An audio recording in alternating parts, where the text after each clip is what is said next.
Sihat hari ni? Sihat, alhamdulillah, masya-Allah. Tak boleh cakap Arab Boleh cakap Melayu juga ya? Alamak, siap. Cik Ana, cakap Arab Cik Ana? Jawab.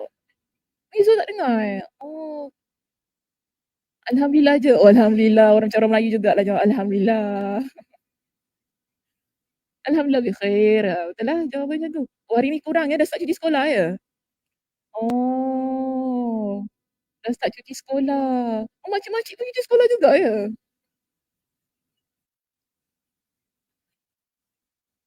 Umrah? Oh, pergi umrah. Awalnya pergi umrah. Sekarang belum Disember kan? Oh dah start ya? Oh start terus semua ni bertempiaran Masya Allah, cepatnya cuti. Saza belum cuti. Jemaah dah cuti. Mana ni? Tunggulah Saza cuti. Tak boleh Saza bila cuti? Saza bila cuti? Sekejap Saza cuti end of the year. Betul lah end of the year lah. Minggu ketiga bulan Disember. 20 hari bulan lah dah start cuti. Macam biasalah kita cuti kan. Boleh nak cuti awal ke? Tak cuti awal. Minggu depan cuti boleh? Suka. Oh nak cuti minggu depan. Masya Allah. Maknanya sabar. Sabar menanti ya. Bila Sakinah nak cuti? Bila Sakinah nak cuti?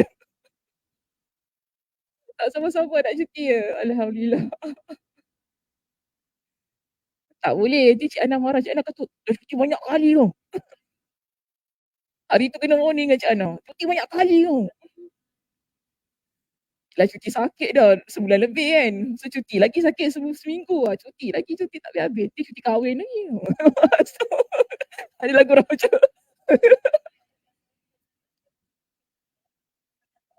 Amin, amin. Alhamdulillah. Amin, amin. Amin. Okay. Okay, saya sorry.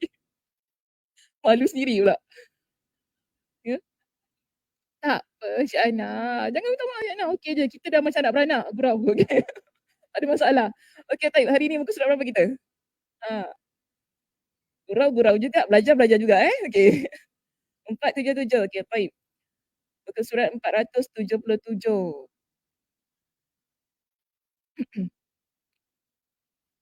Muka surat 477. Topik kita pagi ini ialah kenali diri anda lebih dahulu. Semua kenal tak diri sendiri kat sini? Kenal. Ya, namanya siapa? Nama Som, ni Ani, Nisa, Ana, Ana. Macam lagu Aim Nasir. Ana.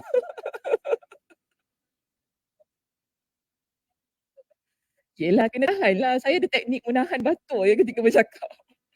Yang tak ada pada orang lain lah. Jadi kalau dah sampai tahap tu. Okey, semua kenal diri masing-masing ya. Umur berapa? Rahsia. Oh, umur rahsia. Masya Allah. Habis umur Saza tahu Kak Ni? Tahu kan sebab apa masuk surat khabar? Ni, Kak Ni kata dulu saya ingat Kak Ni kata. Sebab umur Saza masuk surat khabar. Kita tahu umur Saza berapa. Itulah masuk surat khabar pula umur kita. Cik Ajar. Duhai. Jadi tua nampaknya. Okey. Sekarang ini kita semua perlu mengenali diri kita sendiri. Barulah kita dapat beramal soleh dengan sebaik-baiknya. Ini poin yang penting disebutkan oleh Imam Ibn Qayyim Al-Jauziyah dalam kitabnya ini yang mana dia kata walaupun seseorang dia sudah beriman dan berilmu. Jadi kita ada dua ciri kan kat situ kan, satu beriman, kedua berilmu. Semua di sini beriman kepada Allah kan? Confirm? Confirm. Okay, saya nak dengar confirm. Confirm ya? Tak ada salah channel ya di sini? Semua channel Saza Sakinah betul? InsyaAllah, insyaAllah. Okey, semua di sinilah kita muslimah-muslimah yang beriman kepada Allah Subhanahu Wa Taala. Yang kedua, muslimah-muslimah yang berilmu. Okey, kita ada dua kriteria ini, beriman dan berilmu kepada Allah Subhanahu Wa Taala. Tetapi disebutkan di sini, kedua perkara ini ataupun ciri ini belum boleh memetik manfaat dari nikmat Allah yang diberikan kepadanya. Walaupun kita adalah orang yang beriman kepada Allah, orang yang berilmu dengan apa yang kita ada sekarang ini, tetapi itu semua belum menjadikan kita muslimah yang dapat mengambil manfaat pada setiap nikmat yang Allah Subhanahu Wa Taala berikan kepada kita. Nikmat yang paling besar dalam hidup kita apa? Nikmat iman. Nikmat iman adalah nikmat yang paling besar Allah Subhanahu Wa Taala berikan dalam hidup kita. Dalam surah Al-Maidah pada ayat yang ketiga, Allah Subhanahu Wa Taala berfirman, Allah berfirman begini, "Al-yauma akmaltu lakum dinakum wa atmamtu alaikum ni'mati wa raditu lakumul Islam madina." Pada hari ini telah aku lengkapkan bagi kalian agama kalian. Wa atmamtu lakum ni'mati, dan telah aku sempurnakan nikmatku. Kemudian Allah kata apa? Wa raditu lakumul Islam madina. Dan aku redha Islam itu sebagai agama kalian. Dalam ayat ini, kalau kita merujuk kepada pentafsiran yang dikemukakan oleh Imam Ibn Kathir rahimahullah, okay, dalam surah Al-Maidah ayat yang ketiga itu tadi, Imam Ibn Kathir rahimahullah menyebutkan bahawa hadhihi, ini adalah nikmat Allah yang paling besar. Okay? Nikmat Allah yang paling besar ala hazihil ummah, untuk umat ini, iaitu untuk umat Nabi sallallahu alaihi wasallam. Bila dalam kitab-kitab ya menyebutkan tentang umat ini, kita fahamilah ini adalah umat Nabi sallallahu alaihi wasallam. Jadi nikmat yang paling besar, yang paling mulia, yang paling agung Allah Subhanahu Wa Taala berikan kepada kita bukanlah nikmat nyawa tadi. Tadi ada katakan nyawa kan? Tetapilah nikmat iman. Sebab kalau kita ini bernyawa tapi kalau kita tak beriman, ia tidak menjaminkan sesuatu yang membahagiakan dalam hidup kita. Sebab itu Allah Subhanahu Wa Taala kata apa? Al-yauma akmaltu lakum. Ini adalah hari yang mana telah aku sempurnakan pada diri kalian. Al-yauma akmaltu lakum dinakum, agama kalian. Bermakna kalau kita merujuk kepada pentafsiran itu, Allah nak kata agama yang sempurna, agama yang diberikan kepada kalian adalah agama Islam. Tidak ada agama yang selainnya. Okey. Kemudian tadi Allah kata yang telah aku sempurnakan nikmat aku pada kalian. Sebab apa? Dalam agama inilah agama yang penutup kepada semua agama-agama yang lain. Kan kalau dulu kita nampak ada syariat Nabi Musa kan, ada syariat Nabi Isa, Nabi Ibrahim, kan semua kan ada syariat-syariat mereka. Tetapi bila datangnya Nabi sallallahu alaihi wasallam, Nabi sallallahu alaihi wasallam melengkapkan, menyempurnakan semua yang ada pada syariat-syariat yang lepas, bahkan kita kata memperbaikinya sehingga ianya menjadi sesuatu yang uh, sesuai untuk kehidupan manusia. Okey, sesuai untuk kehidupan manusia. Jadi Allah kata ini nikmat. Kerana dalam agama ini telah disempurnakan tentang halal dan haram. Nabi sallallahu alaihi wasallam, okey, Allah Subhanahu Wa Taala wafatkan dalam keadaan semuanya dah settle tentang halal dan haram. Dah sempurna dah. Tak ada perkara yang kita kata samar-samar lagi. Nabi SAW telah menyampaikan kepada kita segala-galanya tentang hukum hakam. Cuma kita katalah sekarang ada isu-isu terkini yang memerlukan kepada perbincangan kan. Bagaimana untuk menetapkan hukum, itu biasalah. Tetapi kalau nak kata tentang benda yang basic, perkara-perkara asas, Allah dah tetapkan. Dan Nabi SAW telah sampaikan. Dan inilah yang menjadi keredaan Allah Subhanahu Wa Taala bagi diri kita. Nikmat yang paling besar itu tadi. Okey. Surah apa tadi saya sebutkan? Al-Maidah ayat 3.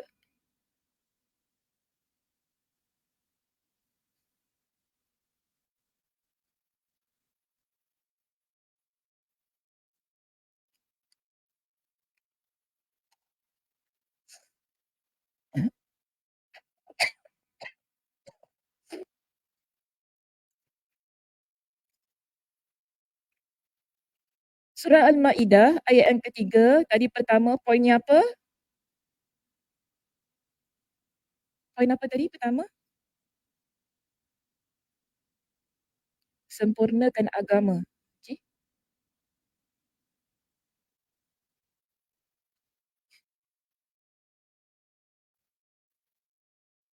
Kenapa ada ayat berapa tadi? Lepas tu? Heeh. Ya ya ya, saya tahu. Ayat yang bawah sekali cik, okey, rujuk yang bawah sekali.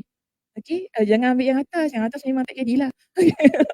Ambil, yang atas tu bawah sekali. Penutup bagi ayat yang ketiga. Penutup dia yang bawah sekali. Jumpa tak? Ada tak? Jangan cakap saya tersilap ayat takut juga. Betul tak? Betul tak? Betul tak Nisa? Jumpa je. Bawah, yang bawah sekali. Wait. Okey. Yang atas tu yang tu kan, tentang tu kan. Apa mula dia? Tangkai darah daging. Bahasa Arabnya apa? Apa mulanya Kak Nisa? Ya ya, ayat Qurannya. Bunyinya macam mana bunyinya? Hurrimat alaikumul maitata kan? Okey. Kan aku dah lupa dah tadi aku nak cakap apa. Apa tadi nak cakap? Subhanallah la haula wala quwata illa billah. Okey, sempurnakan agama, cukupkan nikmat. Okey, yang kedua, cukupkan nikmat.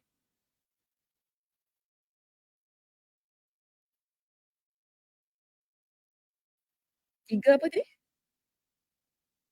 Redha Islam sebagai agama.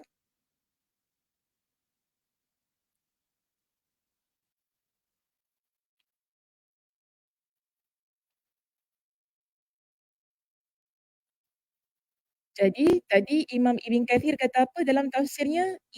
Ayat ini adalah dalil, bukti yang menunjukkan kepada kita nikmat yang paling besar yang Allah Subhanahu Wa Taala berikan kepada kita di antara nikmat-nikmat yang ada ialah nikmat iman. Okey, nikmat iman. Berdalilkan kepada surah Al-Maidah ayat yang ketiga ini menunjukkan tentang kesempurnaan yang ada pada agama, tentang hukum hakam, nikmat yang telah Allah Subhanahu Wa Taala cukupkan kepada kita sebagai umat Nabi sallallahu alaihi wasallam dan juga redha Islam itu sebagai agama kita. Sebab itu Nabi sallallahu alaihi wasallam ingatkan kepada kita, man qala raditu billahi rabba wa bil islami dina wa bi Muhammadin nabiyya wajabat lahul jannah. Siapa yang dia mengucapkan raditu billahi rabba, aku redha Allah itu sebagai Tuhanku. Kemudian dia kata apa? Wa bil islami dina, dan Islam itu adalah agamaku. Seterusnya, wa bi Muhammadin nabiyya, dan Muhammad itu adalah nabiku. Nabi sallallahu alaihi wasallam menyatakan bahawa orang tersebut wajib Allah masukkan dia ke dalam syurga. Ini keutamaannya bila kita berdoa dengan doa itu. Hadis riwayat Imam Abu Dawud dengan satu hadis yang sahih. Nak sini ke sini? Sekejap ada benda tak tulis sini. Sini. Bahasa Arab, bahasa Melayu? Melayu. Oh, Melayu cepat je cepat. Tak kisah. Melayu. Okey. Cepat je bahasa Melayu. Okey. Bahasa Arab tak dapat, tak dapat. Ustazah darab baru tulis. Oh, okey. Ustazah darab.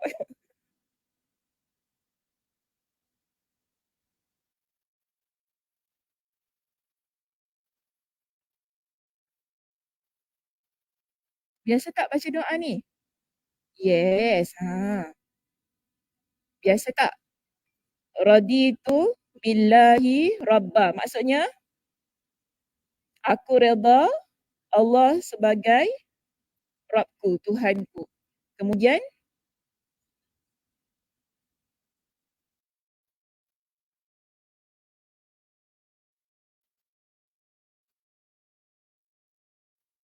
okey, wabil islami dina maknanya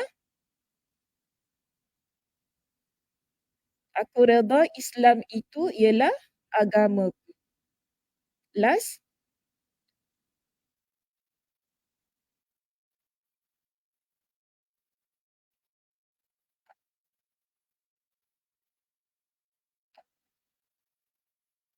macam saya ingat tak apalah, yang penting bukan saya sengit. Ustazah straight okey. Wabi Muhammadin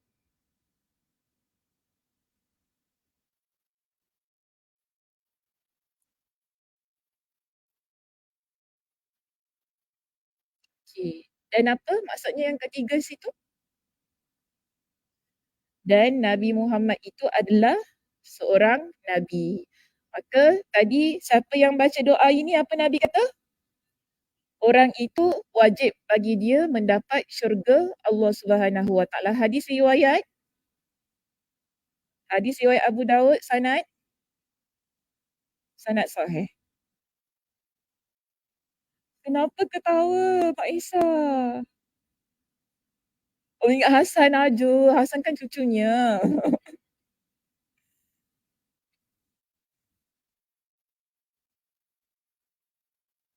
Cucu Mak Isa nama Hasan dia. Hasan comel. Lama tak nampak Hasan. Dah besar pipi tak layuk lagi lah pipi tak layuk lagi. Budak-budak kalau dah besar pipi dia tak layuk lah. Dulu je kecil pipi dia macam gebu-gebu gitu kan. Okey, jadi ini kita panggil sebagai dalil kepada nikmat iman yang paling besar itu tadi. Okey, hazihi akbar ni'amullah, ini merupakan nikmat Allah yang paling besar menurut kepada pentafsiran Imam Ibn Kathir. Kita ada nikmat yang kedua tadi disebutkan di awal itu, iaitu nikmat ilmu. Macam mana dengan nikmat ilmu ni?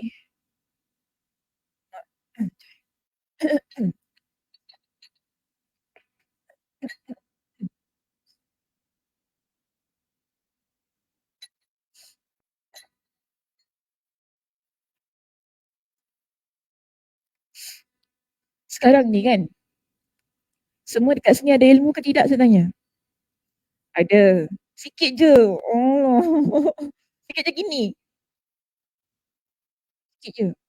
Ya ke? Datuk daripada tahun bila Kak Ani belajar dengan saya? 2016 kan? Sekarang berapa Kak Ani? Berapa tahun dah tu? 7 tahun. Gini lagi ilmunya. Lebih. Lama kan? Dah 7 tahun kan sama-sama mengajar kat Gufran tau. 7 tahun. Daripada siri 1 sampailah masuk siri 2. Ni kita habis nak masuk siri 3 ke tak nak? Kalau tak nak saya berhenti je Gufran ni, tak ada masalah. Banyak lagi tempat lain yang mengajar. Action. Banyak tempat lain yang mengajar.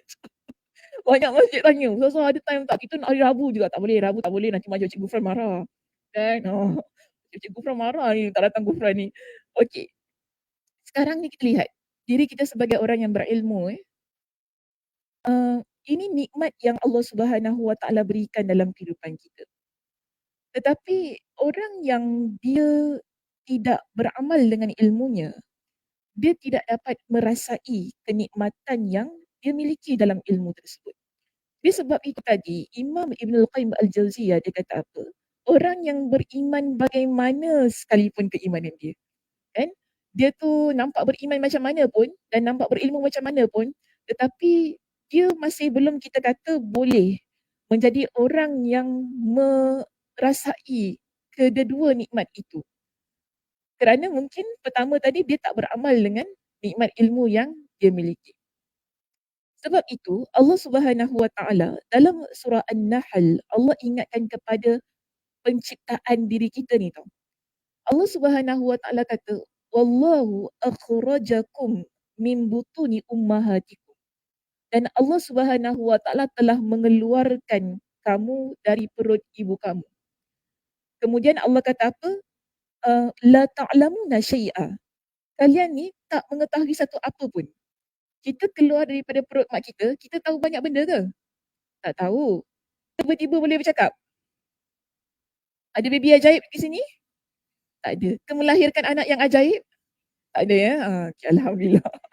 Tiba-tiba anak saya boleh cakap Ustazah. Itu kita nak kena kaji lagi lah kenapa boleh bercakap ni, ada apa? Ada masalah apa pada baby tu kan? Dan Allah ingatkan dalam ayat yang sama, wallahu akhrajakum min butuni ummahatikum la ta'lamuna syai'a, dalam keadaan yang tidak mengetahui apa-apa, wa ja'ala lakumus sam'a wal absara wal af'idah. Dan Allah Subhanahu Wa Taala menjadikan bagi kamu dengan pendengaran, penglihatan dan juga al-afidah. Al-afidah maknanya apa? Hati kita. Allah ciptakan 3 ini, la'allakum tashkurun Allah kata. Moga-moga kalian menjadi orang yang bersyukur. Kita kalau bersyukur ni biasanya kita bersyukur atas apa? Nikmat. Kita bersyukur atas nikmat yang Allah Subhanahu Wa Taala berikan pada diri kita. Jadi, kita nampak gini ya, kita dapat ilmu itu menerusi telinga kita. Biasanya begitu. Kita dengar, kita dapat info. Okey? Kita melihat, kita dapat maklumat dan kita tahu. Biasalah bila budak-budak kecil, dia lahir, dia belajar, dia bukan belajar duduk kelas macam kita kan? Kita baby-baby dulu, kita nampak. Bila kita nampak, kita belajar. Kita dengar. Mak kita nyanyi lagu dandut, kita pun ingat lagu dandut. Itu ilmu lah yang kita dapat masa kita kecil, betul tak? Jadi apa yang kita dengar, itulah yang kita bawa sampai kita besar. Apa yang kita nampak daripada kecil itu, itulah menjadi ilmu bagi diri kita. Dan hati kita terbentuk dengan penglihatan dan juga pendengaran yang Allah Subhanahu Wa Taala berikan. Sehingga kita membesar yang akhirnya maklumat, ilmu yang kita dapat, kita tapis dengan pembelajaran-pembelajaran yang kita duduki secara formal dan juga semi formal dan sebagainya. Yang penting di sini, nikmat ilmu itu Allah Subhanahu Wa Taala ingatkan kepada kita, kalian mesti jadi orang yang bersyukur pada nikmat tersebut. Yang mana kalian keluar daripada perut ibu kalian dalam keadaan yang tidak mengetahui satu apa pun. Lalu aku berikan kepada kalian dengan pendengaran, penglihatan dan juga hati. Ia menjadi ruang untuk ilmu itu ada pada diri kalian. Sehingga nikmat ketiga-tiga anggota badan ini menjadikan kalian orang yang memiliki ilmu. Supaya kalian jadi orang yang bersyukur. Jadi nikmat ilmu ni dia sangat besar. Selain daripada nikmat iman tadi. Okay, kita kalau ada iman semata-mata, tapi kalau kita tidak ada ilmu, kita akan melaksanakan sesuatu yang salah dengan dalam keimanan kita ini. Okay, sebab tu kita tak nafikan ada orang yang dia tersesat. Dalam keadaan yang dia beriman kepada Allah Subhanahu Wa Taala. Ada orang dia boleh terikut, terpesong dan sebagainya pada perkara-perkara yang tak sepatutnya dalam keadaan dia mengaku dirinya sebagai seorang muslimah yang beriman kepada Allah. Mungkin kita kata kerana keilmuannya ataupun ilmunya kurang. Ataupun dia terpengaruh dengan sesuatu yang tak sepatutnya. Jadi di sini kita nampak ya, Nabi SAW memberitahu kepada kita tentang nikmat-nikmat orang yang dia menuntut ilmu. Nabi kata apa? Dalam hadis yang diriwayatkan oleh Imam Muslim, Nabi sebutkan begini, "Man salaka tariqan yaltamisu fihi ilman sahalallah." Bukan salah. Salaka. Man salaka tariqan yabtaghi fihi ilman salakallahu bihi tariqan ilal jannah. Manusia yang mana dia ini melalui jalan-jalan untuk menuntut ilmu, Allah Subhanahu Wa Taala akan berikan dia kemudahan untuk dia menempuhi jalan menuju ke syurga. Saya tanya, ini nikmat ke bukan? Nikmat. Nikmat yang sangat besar yang Allah Subhanahu Wa Taala berikan. Tadi kita lihat nikmat orang yang beriman yang kita sebutkan dengan pengakuan tadi kan, raditu billahi rabba wa bil islami dina wa bi muhammadin nabiyya. Last kali yang Nabi sebutkan ialah orang itu masuk syurga. Itu nikmat yang paling besar. Sama juga bila kita menjadi orang yang berilmu, nikmat yang paling besar yang Allah berikan kepada kita ialah syurga. Allah permudahkan kepada kita untuk menuju jalan ke syurga. Sebab bila kita tahu tentang ilmu ini, mana betul, mana salah, kita akan pilih yang betul. Kena pilih yang salah juga. Hari tu Kak Nisa tanya kan, kenapa orang masih pilih yang salah juga? Nafsu, terus sebut nafsu. Kenapa orang dah tahu tapi nak pilih salah juga? Okay, itu nanti saya jawab pada perenggan berikutnya. Sekarang ini, bila kita ada ilmu, inilah yang membantu kita untuk memilih mana yang halal, mana yang haram. So, kita ada ilmu, kita akan pilih yang halal. Tadi, mana yang betul, mana yang salah, bila kita ada ilmu, kita akan pilih yang betul. Kalau kita nampak jalan itu menuju syurga dan neraka, kita nak pilih jalan yang mana? Syurga. Sebab apa? Kita ada ilmu. Kita tak kata, tak apalah saya nak berdiri tengah-tengah. Syurga boleh, neraka pun boleh. Itu orang tak ada ilmu. Aduh, nak tengah-tengah pula. Diri atas pagar gitu kan. Saya dah tengah-tengah. Kalau bahasa Arab manzilah baina manzilatain. Kita ni antara dua darjat, antara dua tempat ni kan. Tak tahu nak gimana lah. Syurga boleh, neraka pun boleh. Tak ada orang macam gitu memang lah. Ada something wrong dengan ilmu dia. Kita tahu bila kita seorang yang berilmu, kita pasti confirm saya nak masuk syurga. That's it. Dia tak ada kata, "Tak tahulah aku tak confirm nak masuk mana ya, syurga ke neraka." Kalau gitu maknanya kena belajar lagi. Okey, kena belajar lagi tentang ilmu agama ni supaya kita confirm, confident, saya nak masuk syurga Allah Subhanahu Wa Taala sebab itu adalah nikmat yang paling besar Allah berikan kepada orang yang berilmu, orang yang beriman dan berilmu. Kemudian Nabi SAW beritahu kepada kita dalam hadis yang sama. Okey, hadis ni riwayat Imam At-Tirmizi maaf tadi saya sebut riwayat Muslim kan. Itu riwayat yang lain. Minta maaf. Okey, so ini adalah hadis riwayat Imam At-Tirmizi dengan sanad yang sahih. Nabi SAW sebutkan seterusnya. Nabi kata, "Wa innal malaikata la tada'u ajnihataha ridaan li talibil ilmi."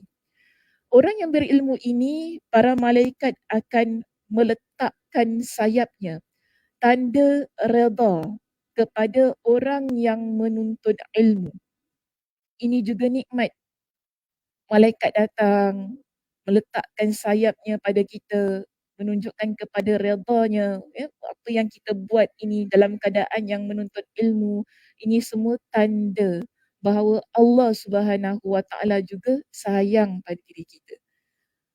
Nikmat yang tidak mungkin diperoleh jika sekiranya kita tak melalui jalan-jalan untuk menuntut ilmu itu tadi. Itu nikmat yang kedua. Seterusnya, nikmat yang ketiga, Nabi SAW sebutkan untuk orang yang menuntut ilmu, wa innal alima. Dan sesungguhnya untuk orang yang dia ini digelar sebagai orang yang memiliki ilmu, la yastaghfiru lahu man fis samawati wal ard hatta al-hitanu fil ma'. Orang yang dia ini menuntut ilmu, dia belajar, dia rasai nikmat ilmu itu tadi, makhluk yang ada di langit, di bumi, bahkan ikan-ikan yang berenang dalam lautan akan memohon ampun untuk dia. Ini adalah nikmat.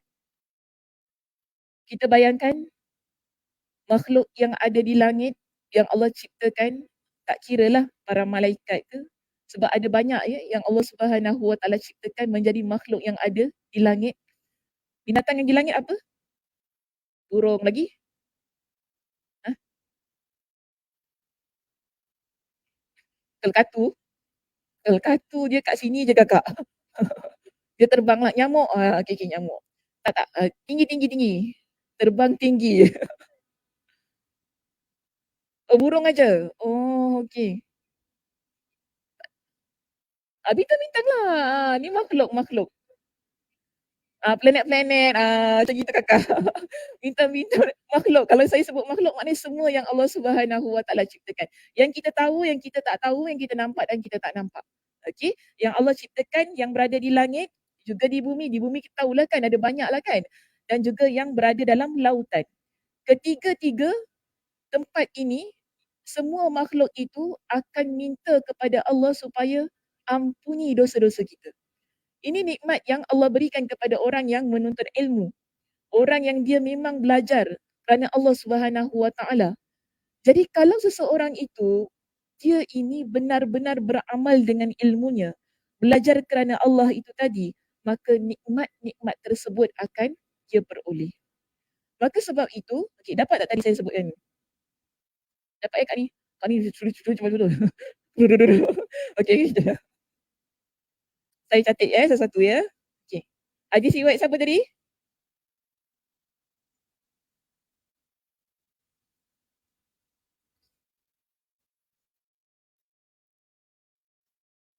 Hadis riwayat Muslim tu betul juga, cuma redaksinya berbeza sikit, depan dia sama.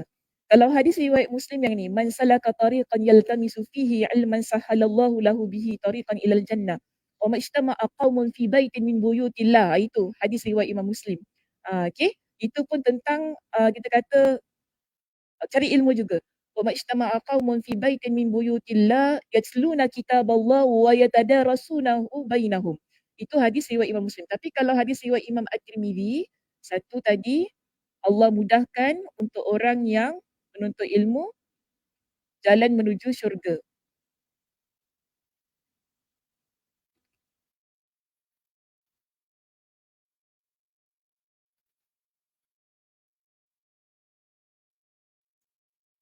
Dua, Apa tadi? Malaikat redha. Okey, malaikat redha.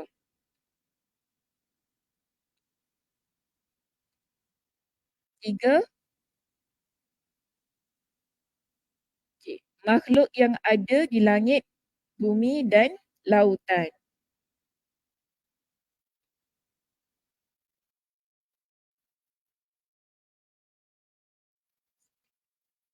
Apa dia gelak-gelak tu? Oh, boleh ingat tak? Ya, boleh. Kena ingat minggu depan saya tanya. Terus tak datang, aduh. Makhluk di langit, bumi, lautan meminta ampun.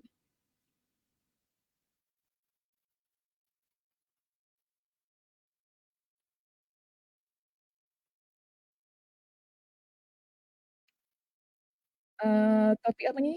Nikmat ilmu nikmat penuntut ilmu.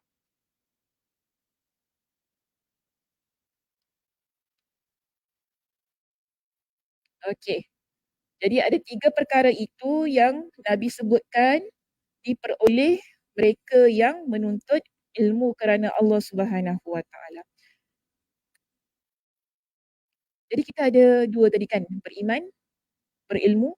Biasa yang ketiga lengkapkan dengan apa? Oh, Kak Su tulis semua, dia tengok saya. Sambil tulis sambil tengok muka saya. Okey, tulis dulu. Allah. Tulis dulu. Sabar. Ya Allah. Takut saya rap. Rap. Takut saya padam ni. Okey. Tulis dulu. Saya bagi masa. Kesian Cik Ana pun masih tulis. Okey. Lah Ustazah ni tak agak-agak. Ya kan semua orang macam Kak Ani. Kak Ani cepat.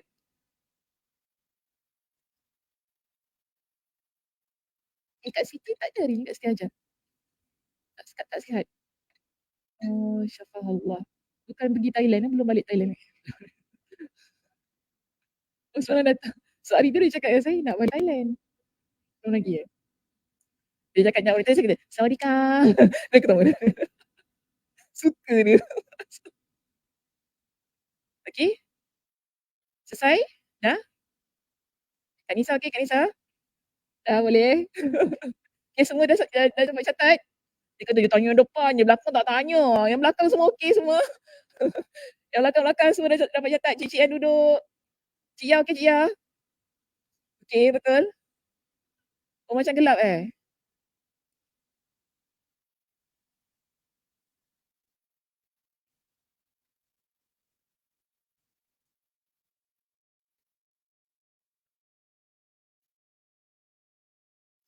Terus abang masjid. Abang masjid terus tu. Tak nampak pun aku tak tahu cakap apa. Tengok korang. Dia kata, tak puas lagi ya? Tengok. Tengok. Nampak tak? Boleh nampak ya?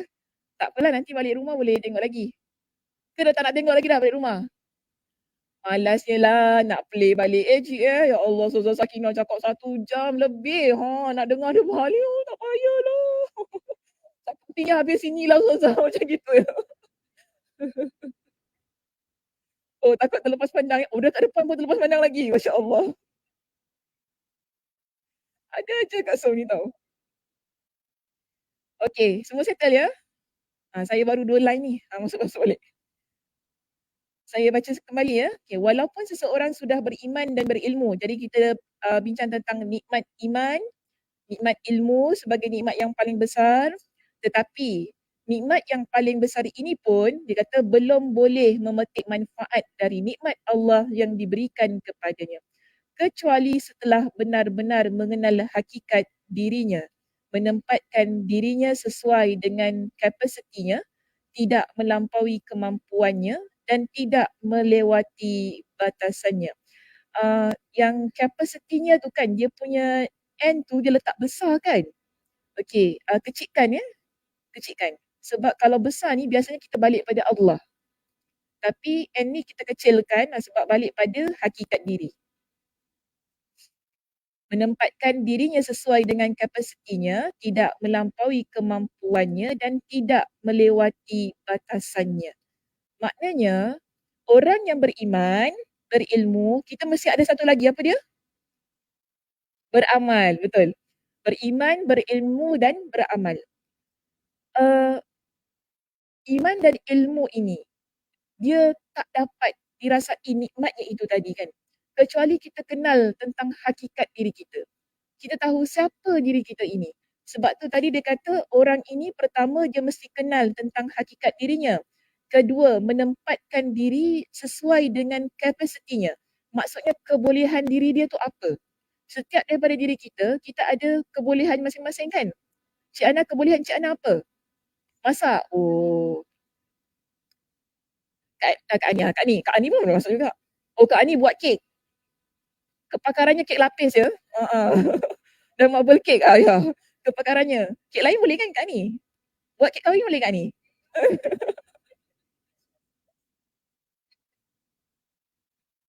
Kak Som apa? Kelebihan Kak Som? Kebolehan Kak Som? Kemas rumah. Oh, Kak Nisa? Sama juga. Okey. Mak Isa? Otak baju. Oh, lama bagus juga Mak Isa. Okey, ingat Mak Isa otak baju. Ada masalah baju jumpa dia. Jumpa dia suruh je betulkan. Tak pasal-pasal. Mak Isa kata, tak pasal-pasal. Kak Zah apa Kak Zah punya? Kebolehan. Jalan-jalan. Alamak. Travel dia. Jalan-jalan. Oh, itu je Kak Zah. Oh, macam gitu. Okay, Liza apa kelebihan Liza? Kebolehannya apa? Masak boleh? Oh, masak juga, Masya Allah. Semua masak macam-macam ramai orang masak. Sebab kat dapur lah. Kalau gitu, Ustazah Sakinah tak boleh lah.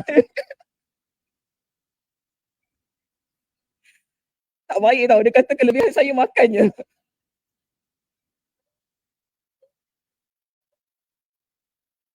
Sampai hati tu. Okay, tak apa, boleh. Suka Cik Ana. Ustazah Sakinah dia makan je. Kau jangan suruh dia masak, sakit perut ni. Bersirak je kan, buat bersirak. Saya pandai masak juga, Kak Som. Okay, setiap daripada diri kita, kita ada kebolehan yang Allah berikan. Jadi ini kita panggil sebagai capacity yang kita miliki. Okay, apa yang kita boleh buat sudah Allah Subhanahu Wa Taala berikan kepada diri kita. Jadi itu hakikat diri kita. Maknanya kita kenal kan. Kalau kita tahu kita tak boleh masak, janganlah masak, ambil order catering pula. Betul tak? Kalau kita tahu kita tak boleh mengaji Quran, jangan tiba-tiba saya ajar awak Quran. Memanglah hancur kan. Tak tahu ilmu faraid, tiba-tiba saya bagi harta. Habis semua je bagi dekat dia. Awak nak lebih tak apa, saya bagi pada awak. Maknanya dekat situ kita tak kenal hakikat diri kita. Bermak di sini kalau letak hakikat diri tu, kalau dekat dalam kitab tu kan dia letak straight kan. Okey, saya nak fahamkan macam ini. Tak letak kat mana? Padam je lah. Tak apa ya, Sasa Padam ya.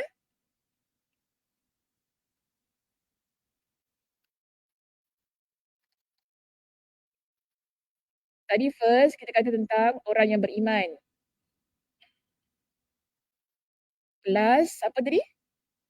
Berilmu. Tapi Imam Ibn Qayyim Al-Jauziyah kata apa? Kita ni takkan jadi orang yang merasai nikmat Allah tentang iman yang paling besar itu tadi, tentang nikmat ilmu yang juga antara yang paling besar juga dalam kehidupan kita, jika sekiranya kita tak mengenal tentang hakikat diri kita. Okey? Kan? Kita apa? Hakikat diri kita. Yang mana pertama sekali kita mesti tahu apa kebolehan kita ni.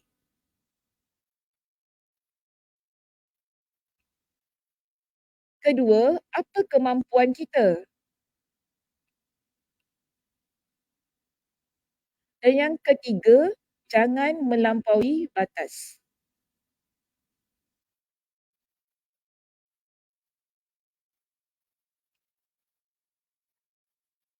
Tiga perkara ni, ia berkaitan tentang hakikat diri kita sebagai seorang muslimah. Jadi sekarang ni, bila kita tahu, okey, kebolehan saya tadi masak, bermakna dia mesti ada kemampuannya. Sebab masak ni umum. Ada orang je boleh masak asam pedas je.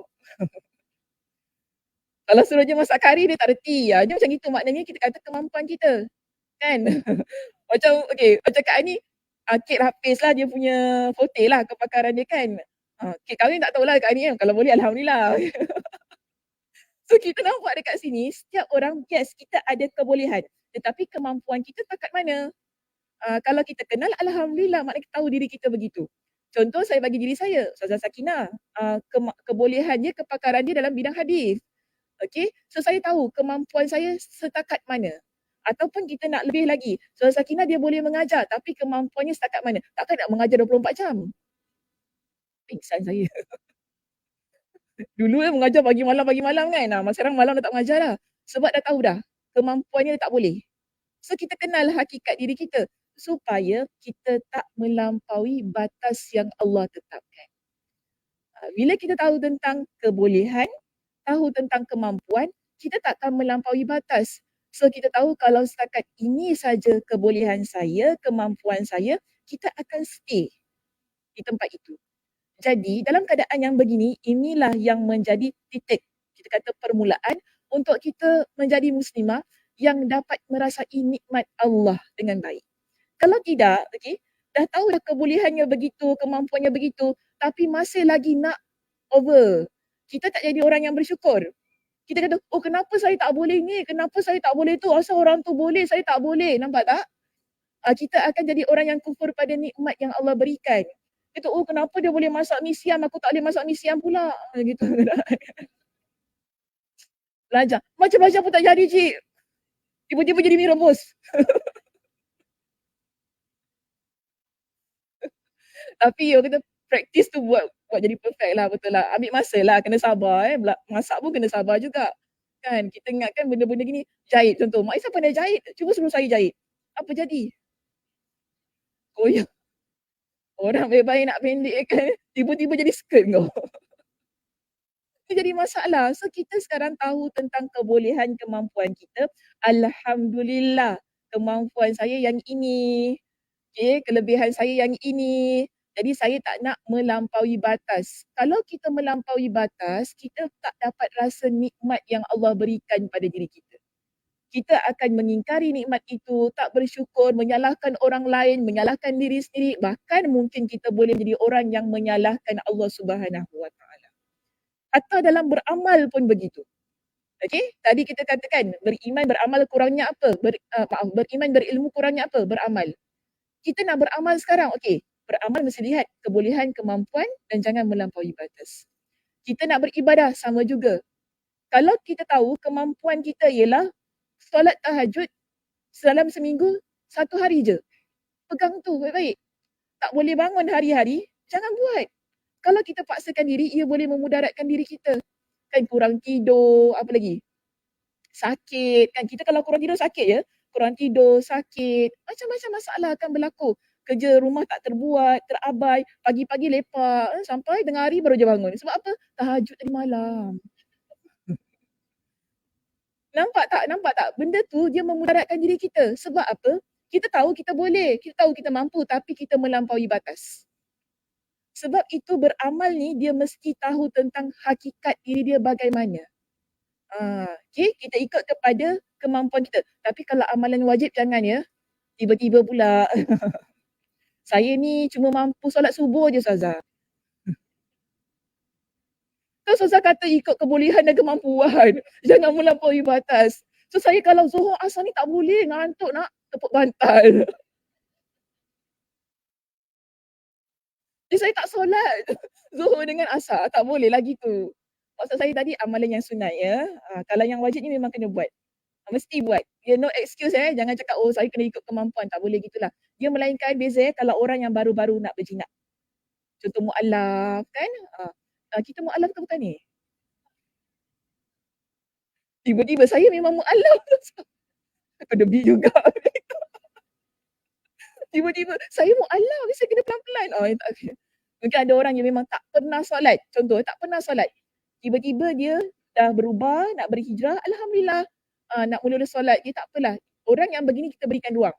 Supaya dia lama-kelamaan dia akan dapat. Contoh, saya banyak kat pagi beri contoh orang yang baru berjinak nak pakai tudung.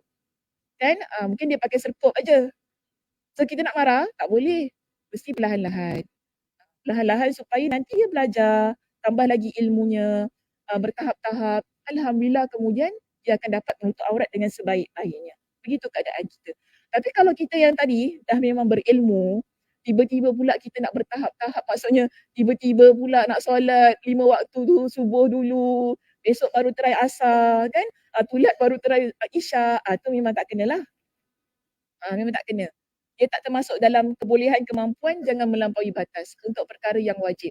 Ini kita lihat kepada hal-hal yang berkaitan dengan kehidupan kita dan juga amalan-amalan yang sunat.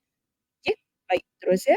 Kerana orang yang mengenal siapa dirinya tidak akan mengatakan nikmat ini milik aku.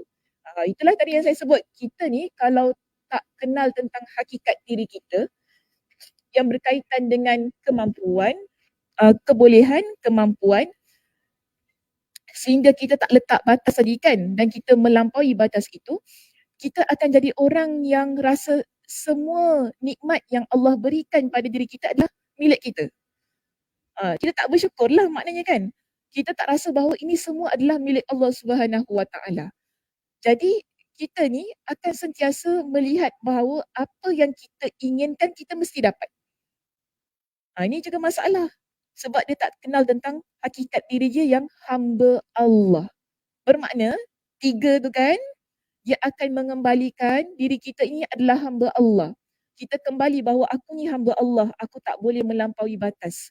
Allah dah bagi aku dengan nikmat yang begini, kemampuan begini, kebolehan begini, kita jaga baik-baik, kita perbaiki, kita perhalusi menjadi lebih baik. Alhamdulillah dia begitu. So nikmat-nikmat yang ada pada orang lain, kita kata itu nikmat dia, Alhamdulillah. Kita macam gini ya muslimah, kita kalau kawan-kawan, kita nampak ada orang lain lebih daripada kita, Alhamdulillah, itu rezeki dia. Kita kata, kenapa aku tak boleh Kenapa aku tak dapat Selalu orang tanya gini kan, saya kan kawan dengan Mudira Madrasah Asaqaf kan. Orang selalu tanya saya, kenapa Ustazah Sakinah tak jadi mudira Ustazah kan ada doktor, kenapa tak jadi mudira? Mudira tu principal maksudnya. Cakap Arab tak faham. Dia cakap Melayu. Oh, principal bukan Melayu. Principal tu bahasa Inggeris. Pengetua sekolah. Guru besar, bukan kepala sekolah ya. Kepala sekolah itu bahasa Indonesia. Guru besar. Oh, guru besar bukan guru kecil ya. Jadi orang selalu pertikaikan, kenapa Ustazah Sakinah tak jadi mudira? Kita ni lah. Kenapa Ustazah Kamsina, kenapa Ustazah Sakinah tak jadi mudira? Kan, kenapa Ustazah Sunifah jadi mudira? Itu nikmat yang Allah berikan pada dia. Saya teman, Alhamdulillah itu nikmat dia. Takkan saya kata, kenapa aku tak jadi? Aku doktor apa? Sorry lah. Gitu. Itu bukan saya. Okay, jangan persoal. Saya tak suka actually orang persoalkan benda-benda macam ni. Itu nikmat yang Allah berikan pada dia. Alhamdulillah, saya suka. Saya kata saya sangat berbangga. Teman saya, itu nikmat dia. Bukan nikmat saya. Allah berikan saya nikmat yang berbeza daripada nikmat dia. Jadi kita doakan, kita support, kita sokong. Itu keadaan diri kita. Janganlah kita kena, betul awak cakap. Kenapa bukan saya jadi mudira? Kalau gitu keadaannya, bermakna kita tak kenal tentang hakikat diri kita. Kita rasa apa yang orang lain ada, kita pun mesti ada. Kita rasa kita adalah segala-galanya. Dan kita rasa bahawa nikmat ini adalah milik saya. Ini masalahnya. Kalau kita tak kenal siapa diri kita, kita akan membesarkan diri kita ini sedangkan kita tahu kita ni adalah hamba Allah. Sebab tu bila kita ni nampak nikmat yang Allah berikan pada orang lain, Alhamdulillah. Kan? Kita tak kahwin, kawan kita kahwin, Alhamdulillah. Macam gitu keadaannya. Ada orang dapat cucu, kita tak dapat cucu lagi, Alhamdulillah. Macam gitu keadaannya muslimah.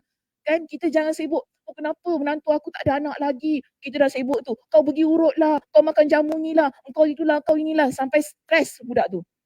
Kita ni kena faham nikmat ini nikmat Allah. Kita bukan menentukan nikmat. Okey? Kalau kita yang nak tentukan nikmat, memanglah kita nak ambil kerja siapa? Itu kerja Allah. Sebab itu kalau kita kenal hakikat diri kita, kebolehan, kemampuan sehingga kita tidak melampaui batas, bermakna kita kembalikan diri kita, aku adalah hamba Allah. Hamba Allah yang berada di bawah pengawasan Allah, pemerintahan Allah, semuanya daripada hujung rambut hingga hujung kaki adalah milik Allah, bukan milik kita. Jadi kita akan lebih bersyukur kan? Cantik hidup kita. beriman, berilmu dan beramal. Sebagai seorang muslimah yang betul-betul mantap sebagai hamba Allah. Keadaan-keadaan begini yang kita inginkan. Sebab itu dia kata begitu. Sebaliknya, jika orang ini sebaliknya ia akan meyakini benar bahawa nikmat itu merupakan milik Allah, berasal dari Allah dan hanya diberikan oleh Allah Subhanahu wa taala. Allah lah yang menganugerahkan nikmat itu pertama kali untuk seterusnya. Pertama kali kita dapat nikmat, kita kata ini daripada Allah. Alhamdulillah, begitu keadaan diri kita. Okey, apa yang orang lain dapat, apa yang kita dapat, semua rezeki masing-masing. Rezeki masing-masing, nikmat masing-masing, kita bersyukur. Alhamdulillah. Jangan mata merah, sakit hati, sakit satu badan, semua kan tak boleh tidur malam sebab fikirkan kenapa dia dapat, kenapa aku tak dapat. Kalau begitu memang tak akan bahagia. Tadi Allah kata, aku berikan kepada kalian dengan pendengaran, penglihatan, hati, supaya apa? Bersyukur. Tapi kalau dengan telinga yang kita dengar ni tentang nikmat orang lain, mata yang kita guna melihat nikmat yang ada pada orang lain dan hati kita ni yang asyik tak tenang pada nikmat orang lain, macam mana kita nak bersyukur pada Allah? Tak dapat kan? Sebab tu Allah ingatkan tadi, kalian keluar daripada perut ibu kalian la ta'lamuna syai'a. Satu benda pun kalian tak tahu. Aku yang buat kalian jadi tahu melalui apa? As-sama', al-absar dan juga al-afidah. Melalui pendengaran, penglihatan dan juga hati kalian. Kalian jadi tahu, syukur Allah ingatkan kepada kita. Syukur, Alhamdulillah. Kalau tak, memang itu yang buat tak boleh tidur malam lah. Kan sampai termimpi-mimpi. Mimpi apa? Pontianak terjadi. Okey, gurau je lah nak bagi ketawa. Okey, seterusnya. Tadi katakan setiap pertama kali Allah berikan nikmat, itu kita rasa bahawa itu adalah nikmat daripada Allah dan untuk seterusnya. Jadi setiap nikmat yang Allah berikan kepada kita, kita kata ini adalah nikmat Allah, bukan nikmat yang menjadi milik saya. Dan itu bukan kerana upaya si hamba ataupun kerana ia berhak mendapatkannya.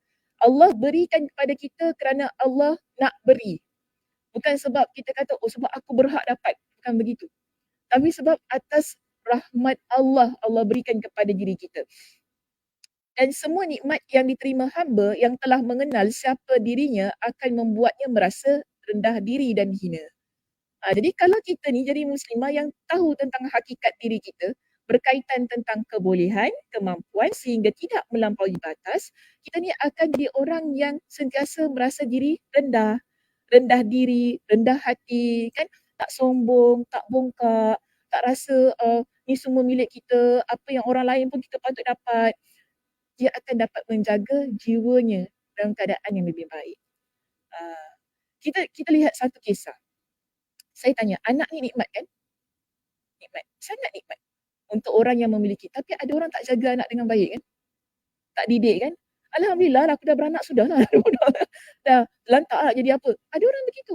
Dia tak kisah nak jadi apa anaknya, nak ke mana apa, biarkan. Bermakna di situ kita mengabaikan nikmat kita. Tapi kita nampak begini, orang yang dia tahu setiap apa yang dia miliki itu adalah nikmat, dia akan jaga baik-baik. Tetapi dia juga tahu kalau Allah nak ambil, Allah akan ambil. Dan dia tak berhak untuk mempertikaikan apa yang Allah Subhanahu Wa Taala ingin ambil. Ini bermakna dia kenal tentang hakikat diri dia sebagai seorang hamba. Masih ingat lagi tak kisah Ar-Rumaisa? Ar-Rumaisa, tak ingat? Apa berlaku pada dia? Rumaisa ni siapa? Tak tahu. Okey. Isteri Nabi ke bukan? Senyap lagi. Rumaisa ni di kalangan sahabiat bukan isteri Nabi lah, tapi wanita yang hidup pada zaman Nabi sallallahu alaihi wasallam. Rumaisa ni ialah mak kepada Anas bin Malik radhiyallahu anhu. Mak kepada Anas bin Malik radhiyallahu anhu, isteri kepada Abu Talha. Isteri kepada Abu Talha. Dia dulu suami dia ceraikan dia sebab dia masuk Islam. Ini Rumaisa. Jadi tapi suami dia matilah kerana ada musuh bunuh. Bila dia diceraikan, Abu Talha datang masuk meminang dan pada masa tu Abu Talha ni dia masih kafir. Belum lagi masuk Islam. Dan Abu Talha adalah lelaki yang paling kaya di Madinah pada waktu itu. Tapi Rumaisah kata, aku tak nak dengan kau lah sebab kau bukan Muslim. Takkan aku nak kahwin dengan kau. Kau kaya macam mana pun. Sebab Abu Talha ni waktu tu datang pada Rumaisah, dia bagi macam-macam. Sampai kali ketiga dia kata, kau nak apa sebenarnya? Itu. Kau nak apa sebenarnya? Sebab dia macam nak give up kan. Sebab dia suka sangat dengan Rumaisah ni. Sampai dia kata, engkau nak apa sebenarnya? Aku dah bagi kau intan, belian semua tapi kau tak nak kan? Apa yang kau nak? Dia kata apa? Kau masuk Islam. Aku jadikan keislaman engkau sebagai mahar pernikahan kita. Mantap. Ini wanita yang mengenal dirinya, hakikat dirinya. Wanita yang tahu tentang dirinya adalah hamba Allah. Kita kalau cinta kadang-kadang tak kenal tentang diri kita kan. Dah suka. Yang penting dia kaya ustazah. Gitu keadaannya kan. Kaya duit berkepuk-kepuk. So gitu keadaannya. Tapi memang walaupun Abu Talha ini kita dapati merupakan orang kata uh, seorang lelaki menjadi idaman wanita di Madinah dengan kekayaannya, ketampanannya, itu tidak sesekali meruntuhkan keimanan yang ada pada Rumaisah. Sehingga dia kata, kalau betul kau nak nikahi aku, kau masuk Islam. Aku tak minta banyak. Bukan harta, bukan apa-apa semua ni kan, bukan wang ni semua yang menjadi impian aku, tapi ialah keislaman engkau. Akhirnya Abu Talha masuk Islam. Abu Talha dengan Rumaisah ini, ataupun biasa kita kenal dia adalah Ummu Sulaim radhiyallahu anha. Okay, Ummu Sulaim. Ummu Sulaim radhiyallahu anha ni dia dengan Abu Talha ada anak. Jadi anak ni kecil lagi dan Abu Talha tadi saya kata dia adalah seorang lelaki yang paling kaya, bermakna pekerjaannya ialah businessman. Jadi kalau orang Arab dulu-dulu kan bila mereka ini businessman, mereka akan keluar musafir, bawa barang dagangan. Dan itulah yang berlaku kepada Abu Talha. Dia keluar untuk menjalankan perniagaannya dan lamalah kan waktu kalau keluar ni outstation. Jadi pada waktu dia keluar, anak dia meninggal dunia. Anas ceritakan tentang hal ini dalam hadis yang diriwayatkan oleh Imam Muslim. Anas cerita, dia kata, bila Abu Talha tu keluar, kemudian anak dia sakit dan anak dia meninggal dunia, Ummu Sulaim, dia kata kepada orang ramai, dia kata, la tuhaddithu Aba Talha bi ibnihi. Jangan seseorang pun beritahu kepada Abu Talha tentang apa yang berlaku kepada anaknya. Dia kata, biar aku hatta akuna ana uhaddithah. Biarlah uhadithu, maaf hatta akuna ana uhadithu. Biarlah aku yang sampaikan berita itu kepada Abu Talha. Sampai Abu Talha masuk, yelah dulu tak ada WhatsApp kalau ada WhatsApp memang dalik lah. Kita cakap macam mana pun orang tak reti bahasa. Orang cakap kan, jangan tiba-tiba je rekod masuk dekat IG story. Anak aku meninggal macam tu. Sekarang ni memang susah lah kalau kita kata jangan cakap tapi tetap jugalah kan dia terleak juga berita tu. Tapi ini zaman-zaman ni kita kata Masya Allah semua orang sangat menghormati Ummu Sulaim ini dan semua orang menjaga kerahsiaan itu. Dan akhirnya Abu Talha pun pulang daripada outstation dia. Apa yang berlaku ni Anas ni anak kepada Ummu Sulaim ni cerita. Ummu Sulaim dia masak makanan yang paling sedap pada malam itu. Yang Abu Talha bila makan tu sangat selera. Abu Talha tak tahu lagi tentang anak dia meninggal tu. Jadi Abu Talha makan dengan penuh berselera, dia tengok sedap. Setelah Abu Talha kenyang, Ummu Sulaim ini dia berdandan dengan secantik-cantiknya. Sehingga kecantikannya pada malam itu menyebabkan mereka bersama. Jadi puas. Abu Talha tu dia puas bersama dengan Ummu Sulaim pada malam tersebut. Setelah bersama tu kan, Ummu Sulaim dia tanya kepada Abu Talha, wahai Abu Talha, apa pendapat kamu jika sekiranya seseorang itu dia pinjam sesuatu, kan? Bila dia pinjam sesuatu tu, kemudian orang yang memberi pinjam minta balik barang dia. Kemudian dia tak nak bagi. Apa pendapat engkau? Adakah itu boleh? Kita pinjam barang daripada orang. Okay, contoh Kak Som pinjam dengan Kak Ani. Kemudian Kak Ani minta balik daripada Kak Som. Kak Som tak nak bagi balik. Boleh tak? Tak boleh lah kan. Mesti kena bagi balik kan. Kau dah pinjam barang aku abang. Aku minta balik. Kau bagi balik lah macam tu kan. Jadi Abu Talha kata, of course lah. Ya of course itu maksud saya lah. Of course lah. Kena bagi balik. Kan sebab itu hak orang yang memberi pinjam itu. Kita tak boleh tak nak bagi balik. Mesti bagi balik. Jadi Ummu Sulaim kata begini, fahtasib. engkau mintalah pahala pada Allah kerana anak itu adalah pinjaman, Allah telah mengambil anak engkau. Macam tu sekali ayat. Agak-agak Abu Talha, kalau bahasa kita agak-agak nak nangis ke nak marah?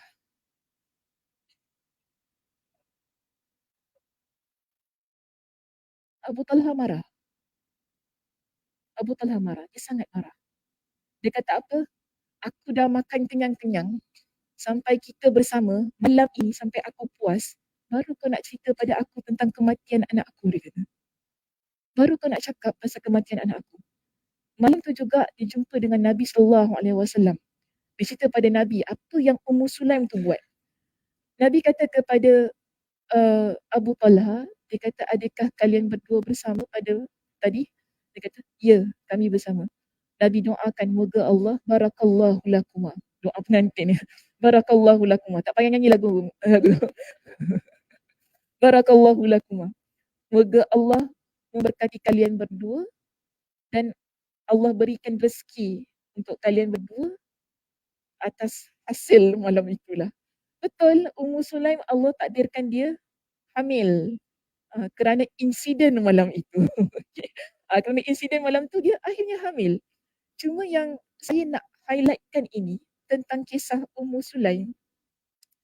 Kalau kita kan sebagai seorang muslimah yang benar-benar merasa diri hamba, kita akan lebih tenang untuk berhadapan dengan banyak situasi. Antaranya ialah tentang kehilangan anak yang kita kasihi. Kita nampak begini, tak mudah ya kalau kita ni anak dah meninggal tiba-tiba kita nak masak. Saya tak rasa kita boleh masak. Tak selera. Apatah lagi nak layan suami. Kena hamput lagi ada lah. Kan kata, engkau aku tengah sesedia gini nak solayan kau, boleh belah. kita macam tu. Kita akan, betul, kita akan mengamuk. Kita nak, apa tengah sesedia gini nak solayan dia, nak tak ada mood. Yes, tak ada mood nak masak. Tak ada mood nak buat apa pun, nak bercantik, nak berdandan. Memang tak ada mood. Sebab apa, kita dah betul-betul dirundung dengan kesedihan. Tapi kita nampak bagaimana kesabaran yang ada pada Ummu Sulaim. Kerana apa? Dia sedar bahawa diri dia hamba Allah, suaminya hamba Allah, anak juga hamba Allah. Kita semua adalah pinjaman yang Allah berikan sementara. Tidak ada apa yang kekal dalam hidup kita. Bila-bila masa Allah akan ambil. Yang akhirnya kita akan jadi orang yang bersyukur pada sesuatu yang menyakitkan dan juga yang menyenangkan. Jadi itu yang ditunjukkan oleh Ummu Sulaim pada diri kita. Bukan saya nak kata kita tak boleh bersedih ya muslimah. Jangan jadikan dalil itu sebagai, oh Sakinah cerita gini apa tak boleh sedih, kau anak mati senyum, dia tahu lah yang mati. Masak. Melalui fasa kesedihan itu adalah normal. Okay? Apa-apa yang berlaku dalam hidup, kita nak nangis, kita nak sedih, itu normal. Tetapi kesedihan kita ini jangan menyebabkan kita menjadi orang yang berputus asa dari rahmat Allah. Itu yang Ummu Sulaim ajarkan kepada kita. Apa-apa yang terjadi, musibah yang Allah Subhanahu Wa Taala takdirkan dalam hidup kita, kita sedar bahawa kita hamba Allah, kita akan kembalikan diri kita pada Allah. Anak itu adalah pinjaman. Kan? Dia pasti sesuatu yang sangat menyakitkan. Saya ingat mak saya, abang saya meninggal dunia, pengsan banyak kali muslimah. Lembik, tak boleh bangun. Kaki memang lembik, tak boleh bangun. Tengok jenazah pengsan, nak peluk jenazah pengsan. Tak boleh terima. Kan nampak sangat keadaannya tu. Memang tak boleh, jiwanya sangat lembik. Tapi Ummu Sulaim, bila kita nampak Ummu Sulaim, bukan saya kata mak saya ni tak boleh menerima takdir, bukan gitu. Tapi kita nampak bagaimana cara orang ketika dia berhadapan dengan suatu keadaan. Kita semua memiliki situasi-situasi, kemampuan, kebolehan yang berbeza. Yang penting jangan melampaui batas itu tadi. Ummu Sulaim, dia menunjukkan kepada kita dengan satu kebolehan, kemampuan yang sangat luar biasa. Nampak ya? Yang mana dia mengenal tentang hakikat dirinya adalah sebagai hamba Allah. Yang tahu semuanya adalah milik Allah, bukan milik saya. Kita kalau rasa nikmat itu adalah milik kita, kita takkan bolehnya kata, tak, kenapa Allah ambil anak saya? Kenapa mesti mati? Kenapa mesti pergi dahulu daripada saya? Kan? Dia tak ada ayat tunggu aku di pintu syurga. Ayat macam tu tak ada. Ayatnya kenapa, tak adil, tak fair. Itu ayatnya. Sebab apa? Kita kurang mengenal tentang hakikat diri kita mungkin saya kata. Tapi hari ini kita belajar tentang hakikat diri kita sebagai hamba Allah, bermakna kita akan mengembalikan semuanya pada Allah Subhanahu Wa Taala sebagaimana yang dilakukan oleh Ummu Sulaim itu tadi. Sangat indah bagaimana Ummu Sulaim mengajarkan kepada kita tentang sabar, tentang diri sebagai seorang hamba, tentang diri bahawa kita ini semua adalah pinjaman yang Allah Subhanahu Wa Taala berikan. Bila-bila masa saja akan Allah tarik apa yang Allah inginkan daripada diri kita. Dalam keadaan-keadaan yang sedemikian, ia menjadikan diri kita seorang muslimah yang kenal hakikat diri sehingga kita akan lebih banyak bersyukur pada nikmat yang Allah Subhanahu Wa Taala beri. Sebab itu kita tak hairan kenapa Nabi sallallahu alaihi wasallam Allah Subhanahu Wa Taala perlihatkan kepada Nabi, inilah wanita penghuni syurga. Masa hayatnya lagi Nabi dah nampaklah Ummu Sulaim ni dalam syurga. Bukan isteri Nabi, wanita biasa sahaja di kalangan orang awam, tapi Nabi tunjukkan pada kita, tak mustahil. Kita ni semua wanita biasa-biasa boleh masuk dalam syurga. Nabi kata apa? Urituni, aku diperlihatkan. Dakhaltul jannah, aku masuk dalam syurga. Kemudian aku nampak Rumaisah, isteri kepada Abu Talha.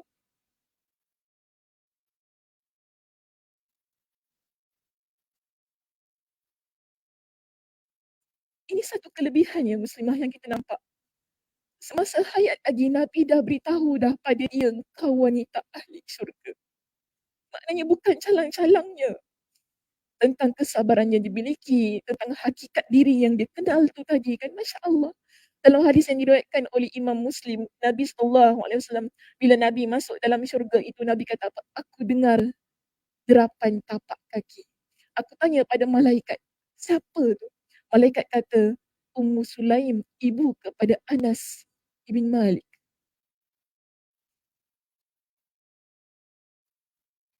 Keadaan yang begini kita lihat ya. Bagaimana seorang wanita yang mengenal tentang hakikat diri itu dapat menjejakkan kakinya ke dalam syurga Allah Subhanahu Wa Taala. Dan ia bermula dengan beriman, berilmu dan beramal. Nampak tak? Bila kita beriman kepada Allah, kita berilmu, kemudian kita beramal dengan ilmu kita, ketiga-tiga perkara ini ia akan menyedarkan tentang hakikat diri kita yang sebenar. Bahawa kalau saya jadi seorang muslimah yang benar-benar taat pada Allah, yang menjaga kesabaran diri saya, kan, yang dapat menjaga hati saya, menjaga hakikat diri saya sebagai hamba Allah, yang sedar semua nikmat ini adalah nikmat daripada Allah. Kalau ia dikembalikan, kalau ia diambil, bermakna saya mengembalikan ia kepada Allah. Allah kata apa? Alladzina idza asabatuhum musibah. Orang-orang yang mana ditimpakan kepada mereka dengan musibah, qalu inna lillahi wa inna ilaihi raji'un. Kami ini berasal daripada Allah, maka kepada Allah lah kami kembali. Ulaika alaihim salawatu min rabbihim wa rahmah. Allah kata untuk orang-orang yang begini, pada mereka itu adalah selawat dan rahmat. Selawat itu maksudnya nikmat yang Allah berikan kepada mereka daripada Tuhan mereka. Ulaika salawatu min rabbihim wa rahmah wa ulaika humul muflihun. Allah sebutkan, dan mereka itu di kalangan orang-orang yang muhtadun, wa ulaika humul muhtadun, orang-orang yang Allah berikan kepada mereka dengan hidayah. Surah Al-Baqarah pada ayat yang ke-156 hingga 157. Yang mana sebelum itu Allah Subhanahu Wa Taala mengingatkan kepada kita, walanabluwannakum bisyai'in minal khauf. Bila kita ini manusia, kita hamba Allah, memang standard hidup kita ini Allah akan uji. Uji tentang ketakutan. Okay, walanabluwannakum bisyai'in minal khauf wal ju'. Allah akan uji kita dengan kelaparan. Wa naqsin minal amwal. Allah akan uji kita dengan kekurangan daripada sudut harta. Wal anfus, kekurangan daripada sudut nyawa, iaitu kematian. Wal thamarat, iaitu buah-buahan. Kita kata tentang rezeki. Dan wabashiris sabirin, berikanlah kabar gembira kepada orang-orang yang sabar. Hari ini kita belajar tentang kesabaran Ummu Sulaim. Sebab bukan calang-calang apa yang dia hilang. Allah tarik sesuatu nikmat. Anak ini dia nikmat yang sangat besar Allah berikan pada diri kita sebagai seorang wanita. Kita hamil itu nikmat, kita melahirkan itu nikmat walaupun sakit. Kita dapat pegang anak kita itu adalah nikmat. Kita dapat menyusukan anak kita itu adalah nikmat. Kita dapat tengok dia membesar itu adalah nikmat. Tapi kita bayangkan tiba-tiba Allah tarik nikmat itu. Dia bukan mudah. Tapi Ummu Sulaim, dia mengajarkan kepada kita nikmat adalah milik Allah. Wanita ahli syurga ini, dia mengajarkan kepada kita nikmat itu milik Allah. Allah beri pada bila-bila masa, Allah akan tarik pada bila-bila masa. Tapi syaratnya, kita mesti kenal tentang hakikat diri kita terlebih dahulu. Siapa kita ini? Kita adalah hamba Allah. Kalau kita kenal, Alhamdulillah. Kita akan lebih tenang kan? Kalau kita nangis pun, Alhamdulillah. Nangisnya adalah nangis yang sabar orang kata. Nangis yang redha, nangisnya adalah nangis yang sangat santun. Bukan nangis yang kita kata mengingkari nikmat Allah. Nangis yang mengingkari musibah yang kita rasa tak layak ataupun tak sepatutnya musibah itu Allah berikan kepada diri kita. Sebagaimana Nabi SAW juga dia nangis kan ketika anaknya Ibrahim itu Allah Subhanahu Wa Taala ambil. Nabi nangis. Maknanya itu adalah sesuatu hal yang fitrah manusia yang Allah berikan. Cuma Nabi ingatkan, janganlah kalian mengucapkan kata-kata yang tidak diredai Allah. Dalam keadaan kalian bersedih di atas satu kehilangan. Ucaplah kata-kata yang Allah redha, yang menunjukkan bahawa kita ini hamba Allah, mengembalikan diri kita kepada Allah, yang akhirnya Allah Subhanahu Wa Taala juga akan redha pada diri kita. Okay, muslimah, itu sahaja pengajian kita pada pagi ini. Wallahu a'lam bishawab. Mudah-mudahan Allah Subhanahu Wa Taala memberikan kepada kita dengan kefahaman, motivasi diri untuk terus-terusan menjadi muslimah yang beramal soleh, terus-terusan mengikuti pengajian-pengajian agama, dan terus-terusan mencari masa dan waktu untuk beribadah kepada Allah Subhanahu Wa Taala. Saya tutup dengan tasbih kafarah. Subhanakallahumma wa bihamdika asyhadu an la ilaha illa anta astaghfiruka wa atubu ilaik. Assalamualaikum warahmatullahi wabarakatuh.